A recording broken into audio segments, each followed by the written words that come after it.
بسم اللہ الرحمن الرحیم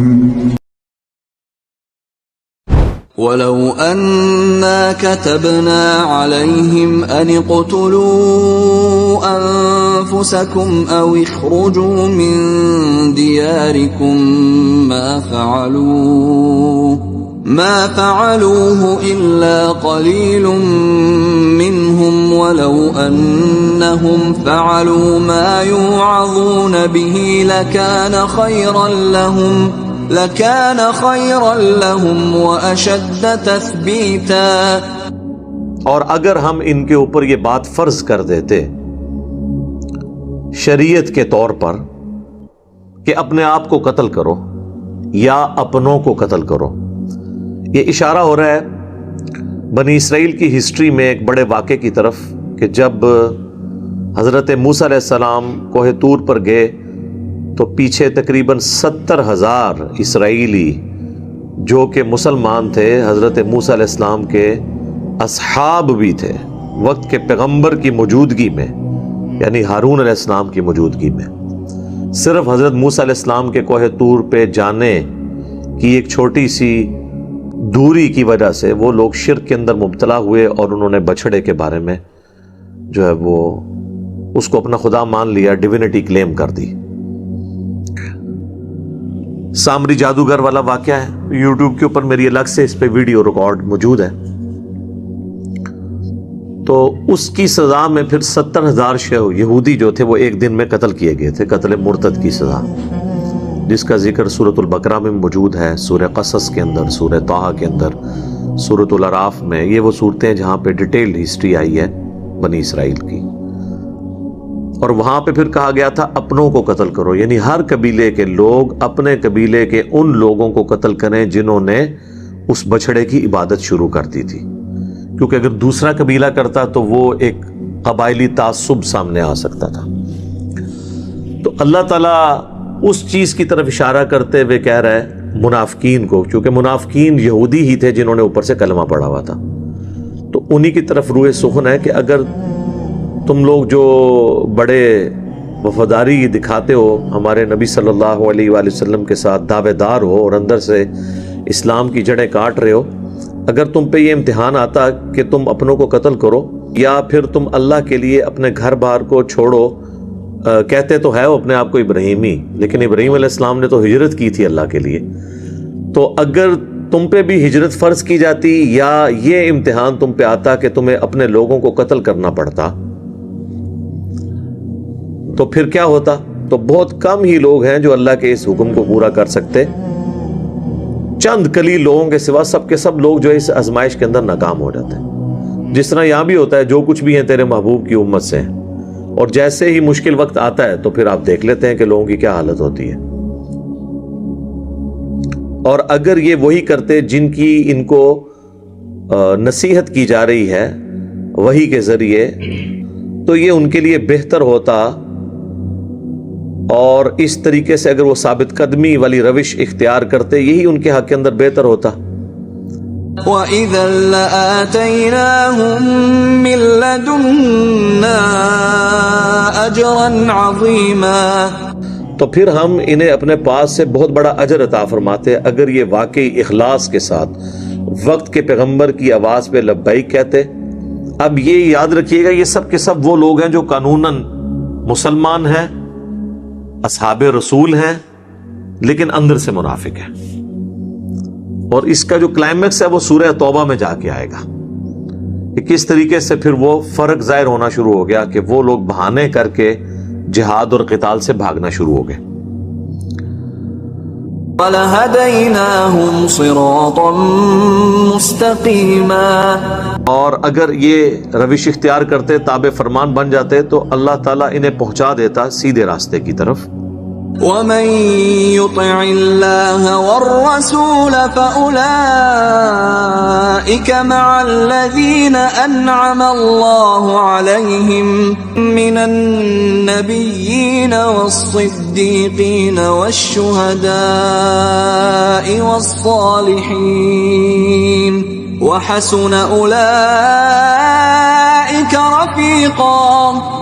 جو کوئی بھی اطاعت اختیار کرے گا اللہ کی اور اس کے رسول کی، صرف محبت کا دم نہ بھرے بلکہ پیروی کرے اللہ کی اور اس کے رسول کی عز وجل وصلی اللہ علیہ وآلہ وسلم، پس یہ لوگ پھر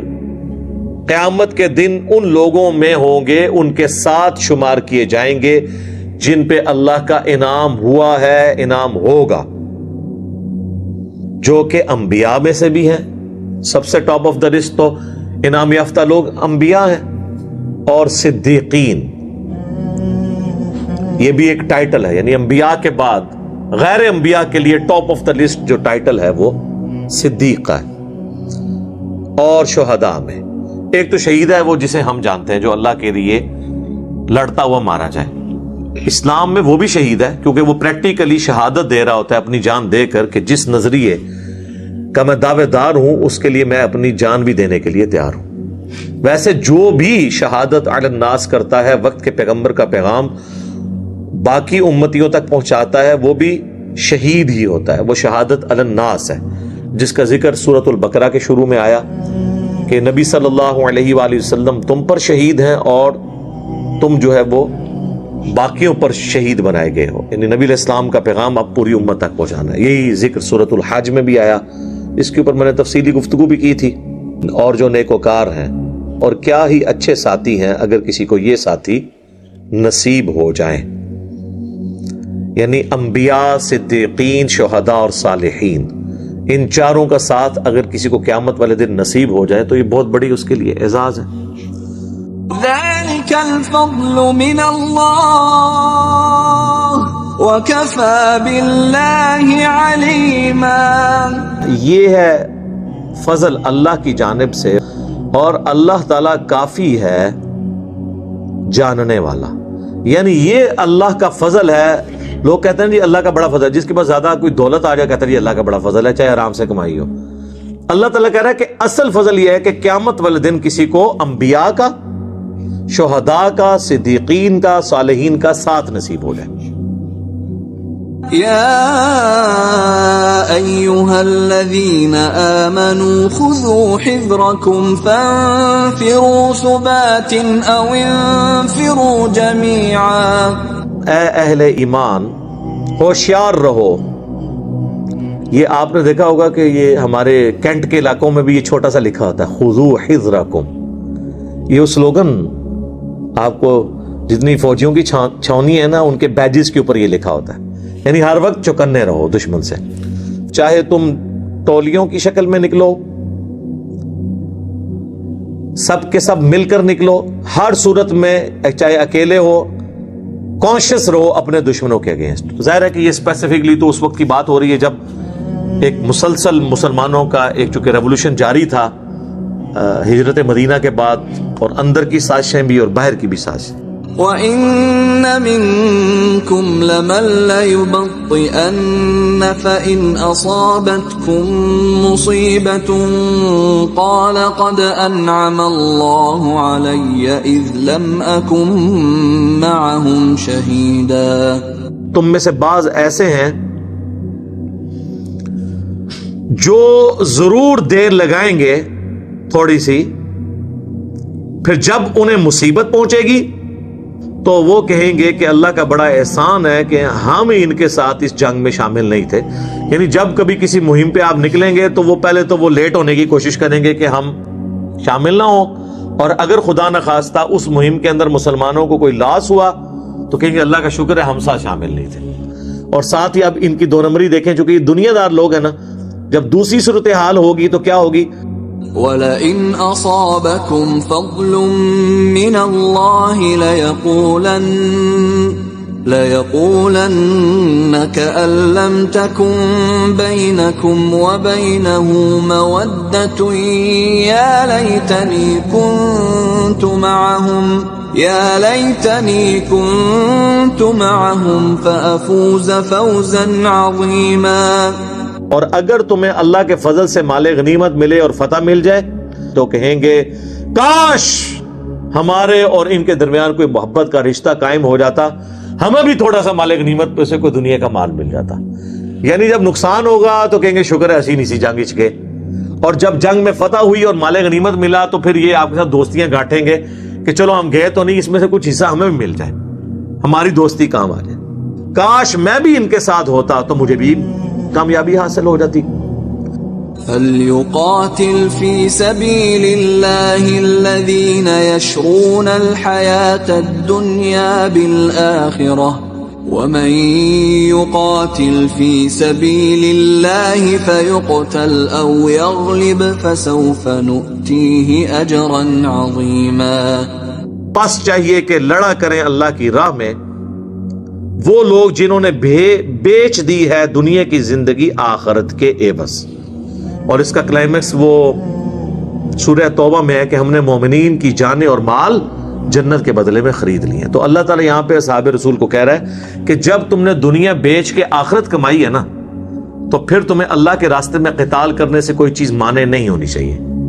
اور جو کوئی اللہ کی راہ میں قتال کرتا ہے، خواہ وہ مارا جائے یا غالب ہو جائے، یعنی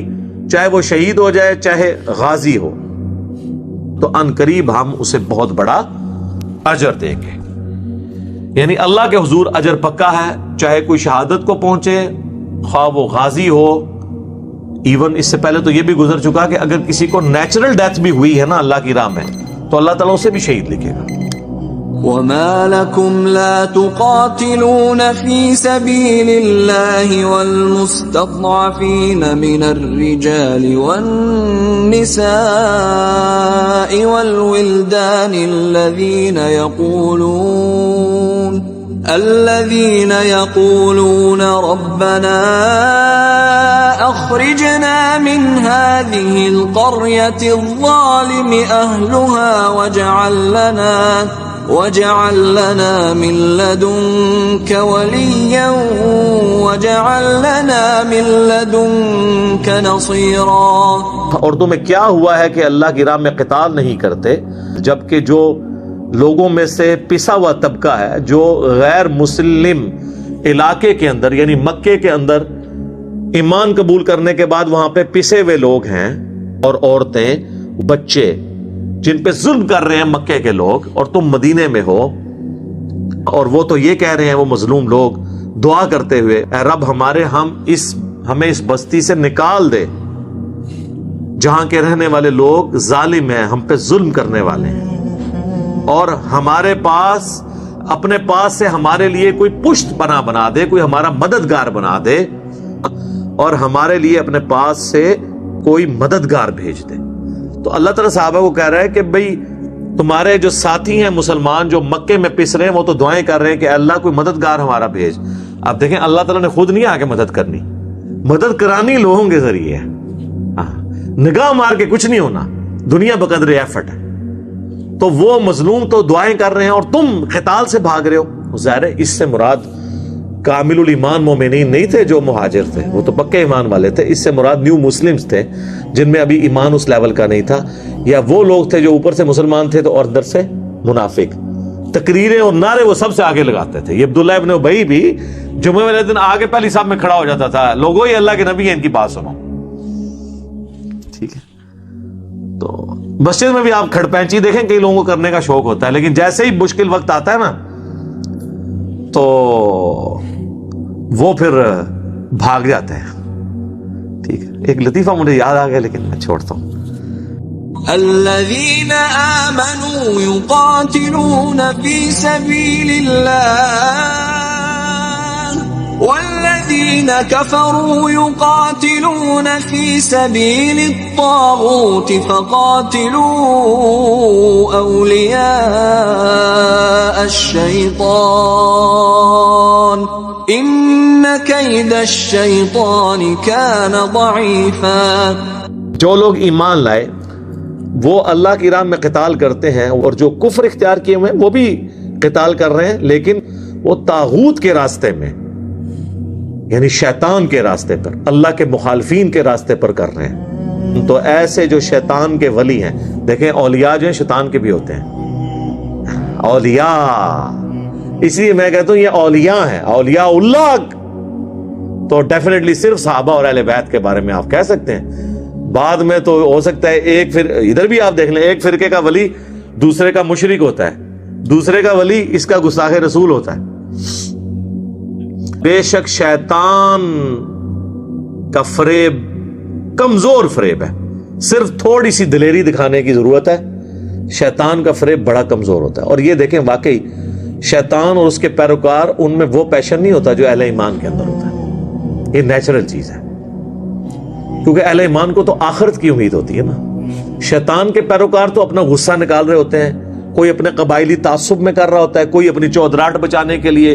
کوئی اپنی نیشن کے لیے کہہ رہا ہوتا ہے. لیکن جو اہل ایمان ہوتے ہیں نا, وہ تو کہتے ہیں مجھے تو موت چاہیے, کیونکہ آگے اس سے بہتر زندگی میرا انتظار کر رہی ہے. جب یہ چیز جس کے اندر ہوگی نا, پھر سر اس کو دنیا کی کوئی طاقت شکست نہیں دے سکتی. اور یہی چیز تھی صحابہ کے اندر کہ انہوں نے چند سالوں کے اندر رومن اور پرشین امپائر کو اکھاڑ کے رکھ دیا. جب ایک شخص جان بچانے کے لیے نہیں بلکہ مرنے کے لیے میدان جنگ میں اترے تو سر وہ کوئی حکمت عملی بھی ذہن میں نہیں رکھے گا. وہ تو پھر حضرت خالد بن ولید کی طرح فرنٹ سے جا کے لیڈ کرے گا, جہاں پہ کوئی ایکسپیکٹ بھی نہ کر رہا ہو کہ ان کا جو سپر سالار ہے وہ فرنٹ پہ آ گیا. وہ تو ایکسپیکٹ ہی نہیں کر رہے ہوتے, تو بندہ تو ڈر جاتا ہے پھر کہ یار یہ کیا ہے. اور پھر ان کے جناب روب, جناب داڑیاں, زلفیں, تو پھر آپ دیکھیں شکلیں بھی بڑی روب والی. تو وہ اللہ تعالیٰ نے ان کا ایفیکٹ ڈالا تھا, ایمان بھی تھا, روب بھی تھا. آج بس صرف گیٹ اپ رہ گیا. ہاں گیٹ اپ ہے, آپ جیکٹیں پہنی ہوئی ہیں مجاہدین والی, لیکن حالت یہ ہے کہ جیسے ہی ادھر سے چندہ بند ہوتا ہے دوسری جماعت میں چلے جاتے ہیں. بہرحال ان ساری آیات میں ذہن میں رکھیے گا, اس جہاد اور قتال سے مراد آج کا جہاد اور قتال نہیں ہے جس میں مسلمان کا گلا کاٹے. آج جہاد اور قتال آرگنائز طریقے سے ہی ہوگا, جس طرح خلفائے راشدین کے طریقے میں ایک لیڈر ہوتا تھا, اس کی انسٹرکشنز کی بنیاد پہ آگے جہاد اور قتال ہوتا تھا. تو اس کو ذرا سمجھنے کی ضرورت ہے. اللہ تعالیٰ سے دعا ہے جو حق بات میں نے کہی اللہ تعالیٰ ہمارے دلوں میں راسخ فرمائے. اگر جذبات میں میرے منہ سے کوئی غلط بات نکل گئی تو اللہ تعالیٰ ہمارے دلوں ہی سے معاف کر دے. ہمیں کتاب و سنت کی تعلیمات پر عمل کر کے دوسرے بھائیوں تک پہنچانے کی توفیق عطا فرمائے. سبحانک اللہم و بحمدک اشہد ان لا الہ الا انت استغفرک و اتوب الیک وما علینا الا البلاغ المبین. جزاک